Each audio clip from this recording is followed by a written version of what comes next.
7 ዓመት ስለሞላሽ አንዳንድ ህጎችን የምናወጣበት ጊዜ ደርሷል። ምን አይነት ህጎችማ? አንደኛ ማልቀስ መፍትሄ አይሆንም። ልክ ችግር ሲገጥምሽ በግልጽ መናገር አለብሽ። ይህ የመግባባት ችሎታ ይባላል። ቀጥሎ የቤት ስራሽን በራስሽ መስራት አለብሽ። በሌሎች ሰዎች ላይ መደገፍ የለብሽ።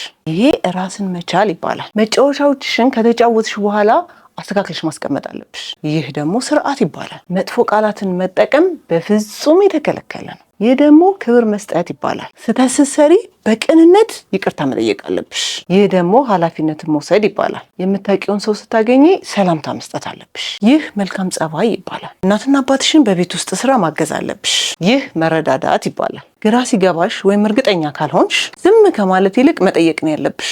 ይህ ለማወቅ መፈለግ ይባላል። ያለ በቂ ምክንያት መቆጣት የለብሽ።